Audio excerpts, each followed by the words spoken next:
માં અંબાના અવિસ્મરણીય અવસર એવા ભાદરવી પૂનમના મહામેળામાં શ્રદ્ધાનો મહાસાગર છલકાઈ રહ્યો છે. લાખોની સંખ્યામાં માનવ મહેરામણ માના ચરણોમાં દર્શનાર્થીઓ ઉમટી રહ્યો છે. લાખોની સંખ્યામાં આવતા પદયાત્રિકો, સંઘમાં આવતા યાત્રિકો, રથ, માંડવી, ગરબા અને ધજા લઈને આવતા માઈ ભક્તોનો અવિરત પ્રવાહ અંબાજી ધામને જય અંબે, બોલ માડી અંબેના નાદથી સતત ગુંજવી રહ્યો છે. શ્રદ્ધા, ભક્તિ અને આસ્થાના ત્રિવેણી સંગમથી યાત્રાધામ અંબાજીમાં મિની કુંભનો માહોલ સર્જાયો છે. અરે જોઈને એકદમ એવું લાગે છે કે અમે સ્વર્ગમાં આવી ગયા છીએ.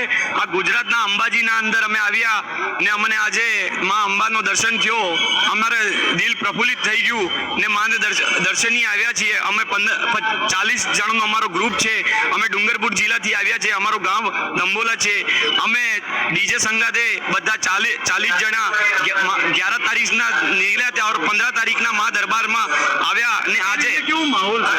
આ એવો માહોલ છે કે બધા લોકો આવી રહ્યા છે, દર્શન કરી રહ્યા છે માના ને માની મુરાદ લઈને આવ્યા છીએ. લાઇટનિંગનું ડેકોરેશન ખૂબ સરસ છે, અતિ સુંદર છે. જે જોઈએ છે કે રંગોળી પૂરી છે કે શું, એક્ઝેક્ટ રંગોળી પૂરી હોય એવું ડેકોરેશન કરેલું છે. ફૂલની સજાવટ